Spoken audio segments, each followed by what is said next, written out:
بسم اللہ الرحمن الرحیم۔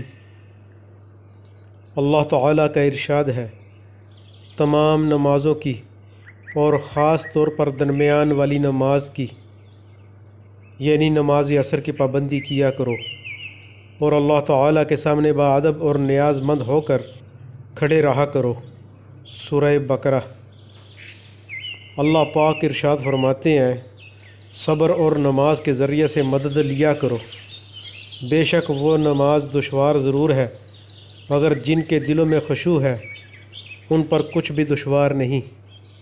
تو میرے بھائیو، صبر یہ ہے کہ انسان اپنے آپ کو نفسانی خواہشات سے روکے اور اللہ تعالیٰ کے تمام احکام پورے کرے۔ نیز تکلیفوں کو برداشت کرنا بھی صبر ہے۔ کشف الرحمن۔ آیت شریفہ میں دین پر عمل کرنے کے لیے صبر اور نماز کے ذریعے سے مدد لینے کا حکم دیا گیا ہے۔ اللہ تعالیٰ کا ارشاد ہے، یقیناً وہ ایمان والے کامیاب ہو گئے جو اپنی نماز میں خشوع و خضوع کرنے والے ہیں۔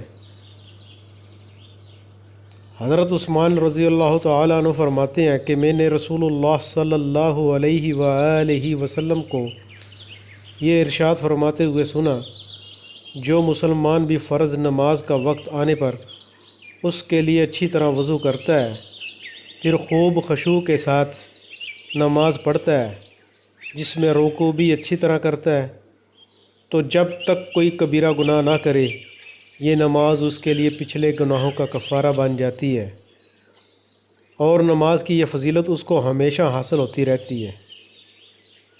نماز کا خشوع یہ ہے کہ دل میں اللہ تعالیٰ کی عظمت اور خوف ہو اور اعضاء میں سکون ہو۔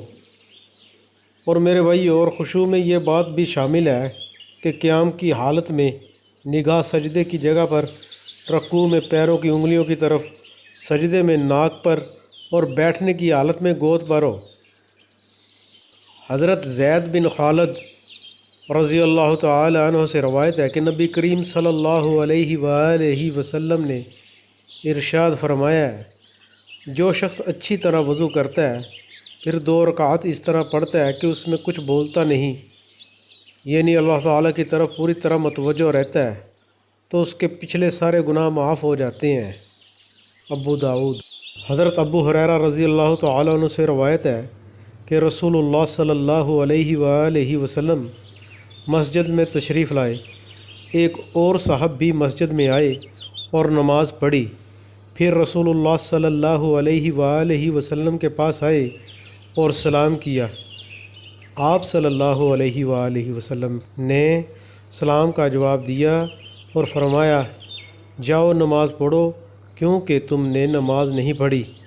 وہ گئے اور جیسے نماز پہلے پڑھی تھی ویسی ہی نماز پڑھ کر آئے، پھر رسول اللہ صلی اللہ علیہ وآلہ وسلم کو آ کر سلام کیا۔ آپ صلی اللہ علیہ وآلہ وسلم نے ارشاد فرمایا، جاؤ نماز پڑھو کیونکہ تم نے نماز نہیں پڑھی۔ اس طرح 3 مرتبہ ہوا۔ ان صاحب نے عرض کیا، اس ذات کی قسم جس نے آپ صلی اللہ علیہ وآلہ وسلم کو حق کے ساتھ بھیجا ہے، میں اس سے اچھی نماز نہیں پڑھ سکتا، آپ مجھے نماز سکھا دیجئے۔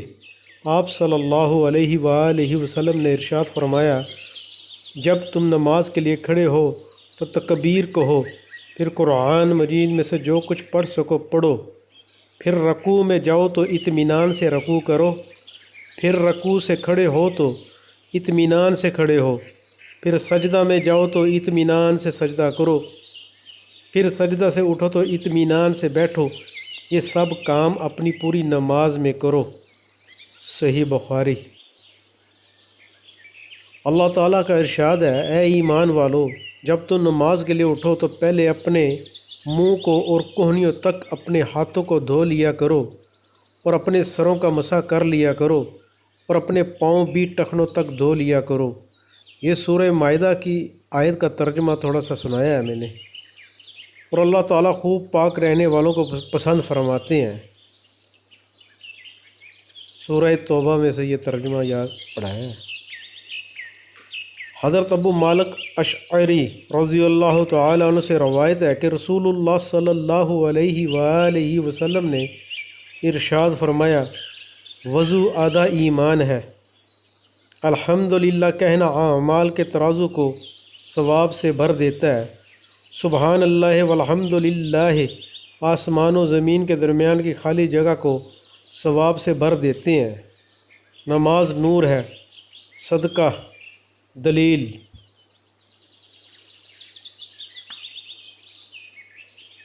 صدقہ دلیل ہے، صبر کرنا روشنی ہے، اور قرآن تمہارے حق میں دلیل ہے یا تمہارے خلاف دلیل ہے، یعنی اگر اس کی تلاوت کی اور اس پر عمل کیا تو یہ تمہاری نجات کا ذریعہ ہوگا، ورنہ تمہاری پکڑ کا ذریعہ ہوگا۔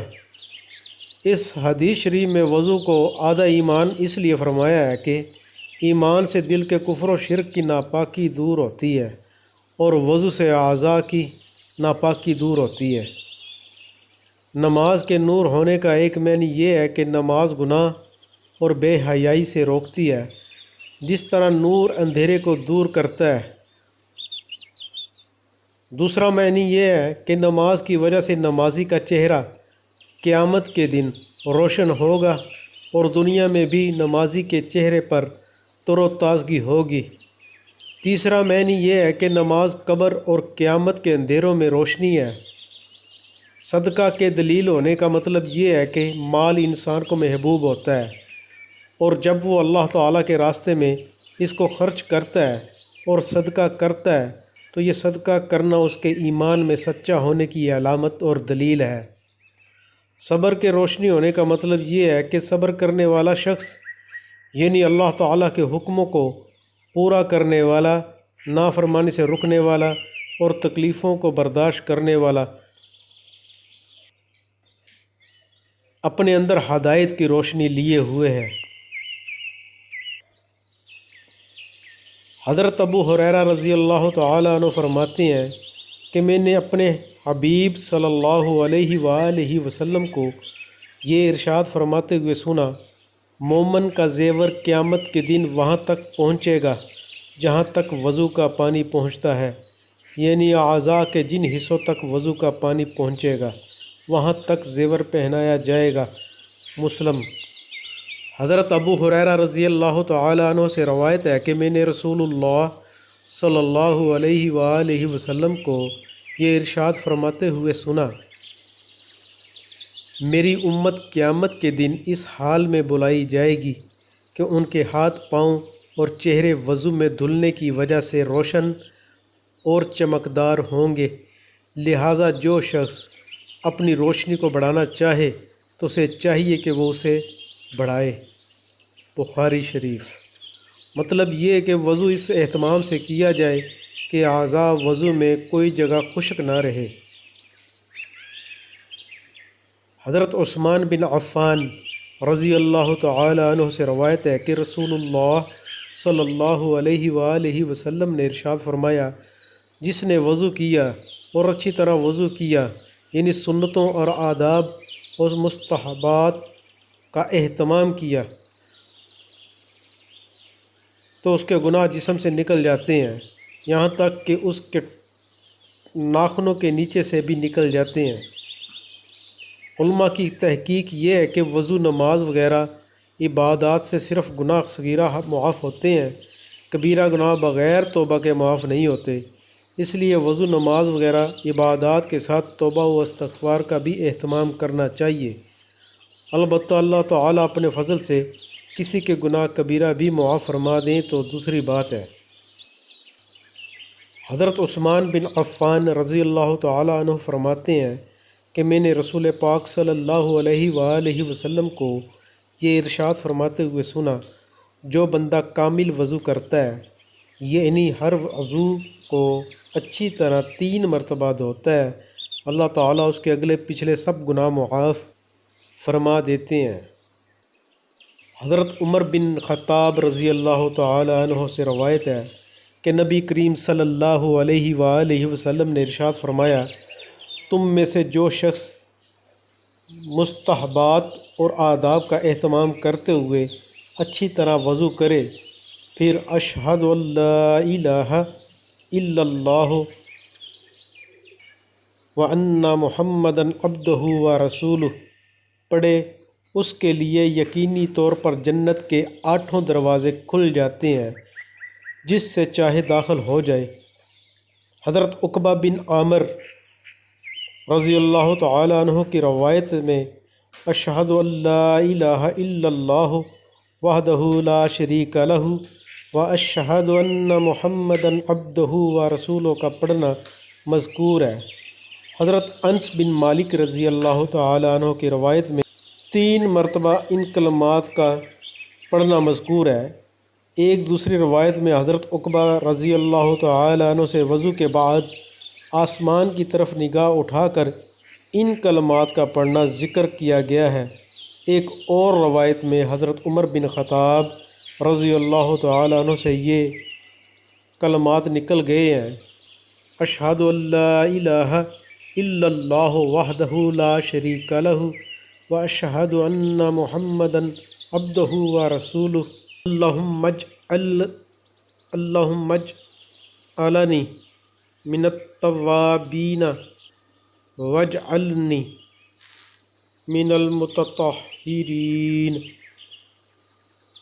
اگر زیر زبر میں کوئی غلطی ہو تو آپ دیکھ کر پڑھیں اور یاد کریں۔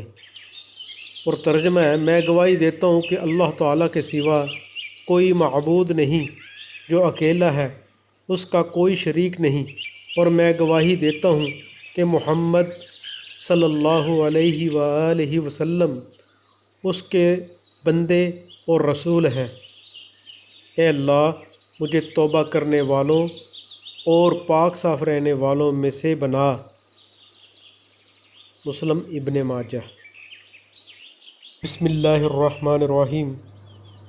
اللہ تعالیٰ نے اپنے رسول صلی اللہ علیہ وآلہ وسلم سے ارشاد فرمایا: اور جب یہ لوگ اس کتاب کو سنتے ہیں، قرآن مجید کو، جو رسول پر نازل ہوئی ہے، تو آپ قرآن کریم کے تاثر سے ان کی آنکھوں کو آنسوؤں سے بہتا ہوا دیکھتے ہیں۔ اس کی وجہ یہ ہے کہ انہوں نے حق کو پہچان لیا۔ سورہ مائدہ۔ سورہ الاعراف میں ہے، اللہ تعالیٰ کا ارشاد ہے: اور جب قرآن پڑھا جائے تو اسے کان لگا کر سنو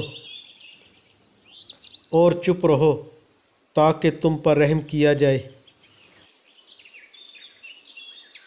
سورہ زمر۔ اللہ تعالیٰ نے اپنے رسول صلی اللہ علیہ وآلہ وسلم سے ارشاد فرمایا: آپ میرے ان بندوں کو خوشخبری سنا دیجئے جو اس کلام الہی کو کان لگا کر سنتے ہیں، پھر اس کی اچھی باتوں پر عمل کرتے ہیں۔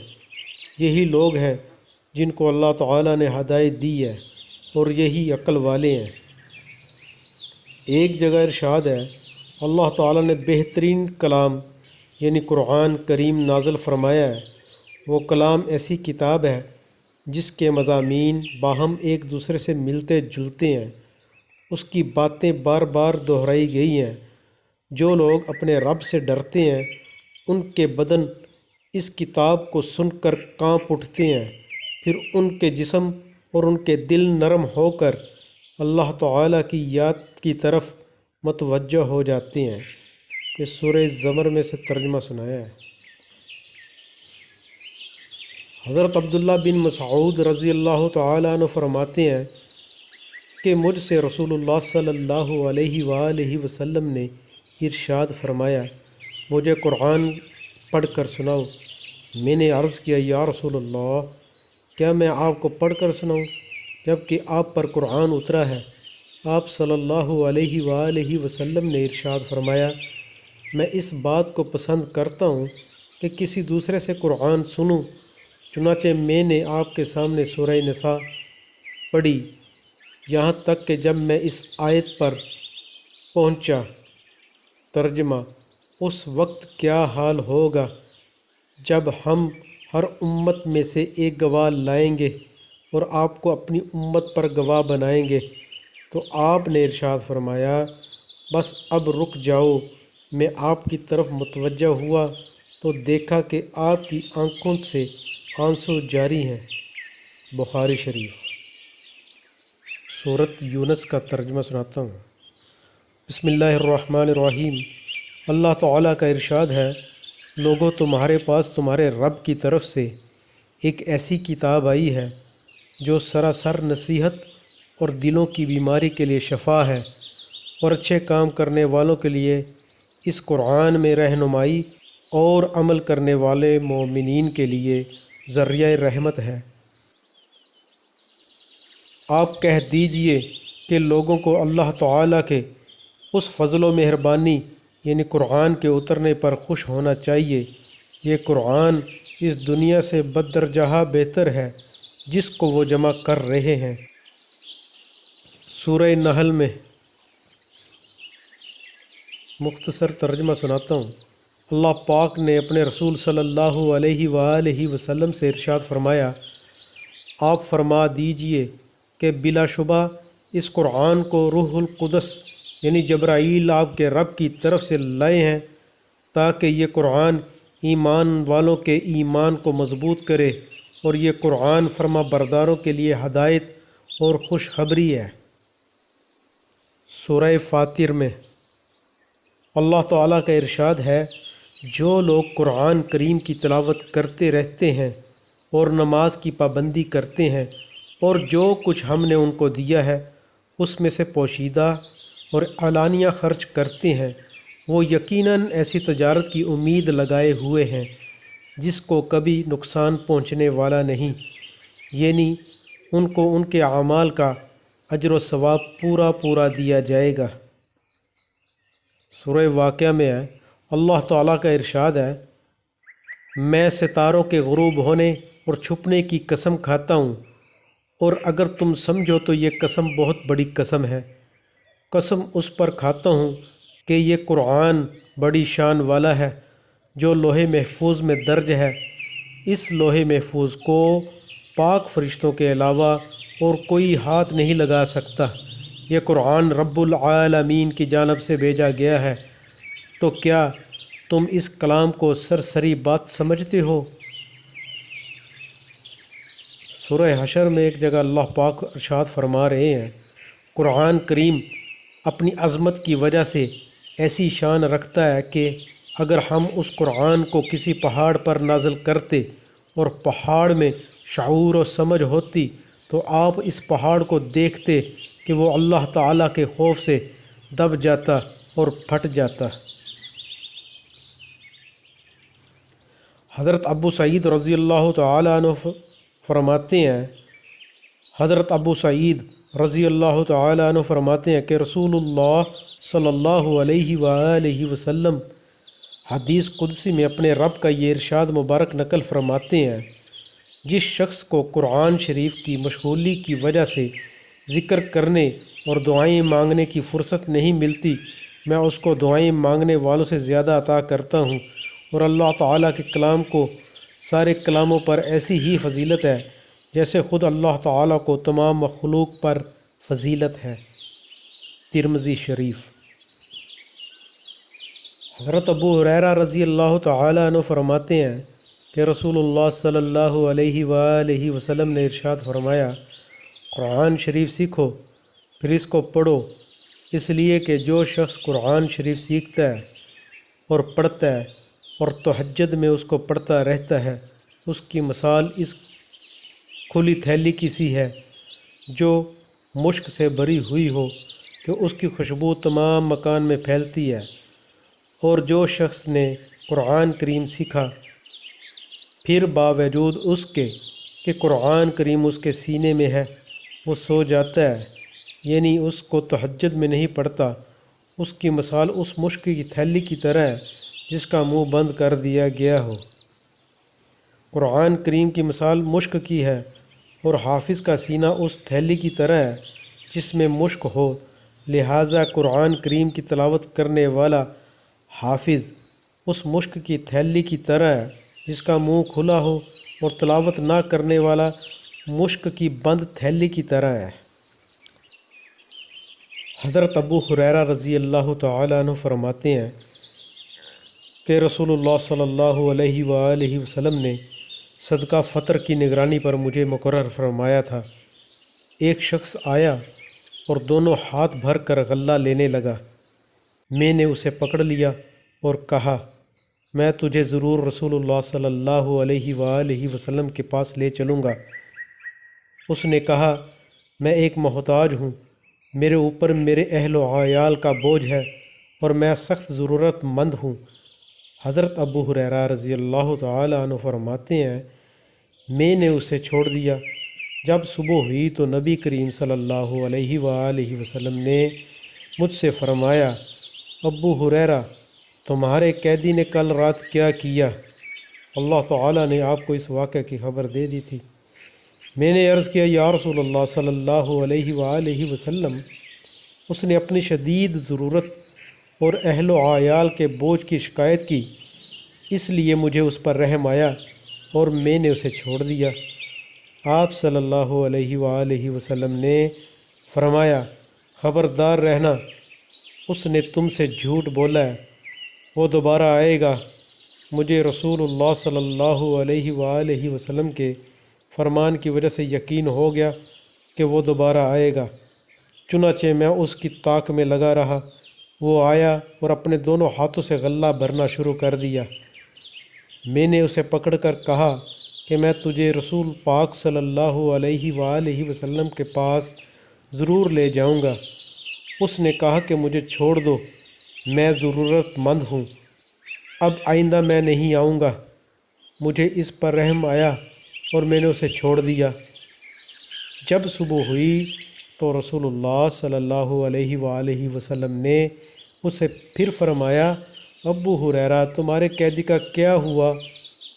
میں نے عرض کیا، یا رسول اللہ صلی اللہ علیہ وآلہ وسلم، اس نے اپنی شدید ضرورت اور اہل و عیال کے بوجھ کی شکایت کی، اس لیے مجھے اس پر رحم آ گیا اور میں نے اس کو پھر چھوڑ دیا۔ آپ صلی اللہ علیہ وآلہ وسلم نے ارشاد فرمایا، ہوشیار رہنا، اس نے جھوٹ بولا ہے، وہ پھر آئے گا۔ چنانچہ میں پھر اس کی طاق میں رہا۔ وہ آیا اور دونوں ہاتھوں سے غلہ بھرنے لگا۔ میں نے اسے پکڑ کر کہا کہ میں تجھے اب تو ضرور ہی رسول اللہ صلی اللہ علیہ وآلہ وسلم کے پاس لے جاؤں گا، یہ تیسرا اور آخری موقع ہے۔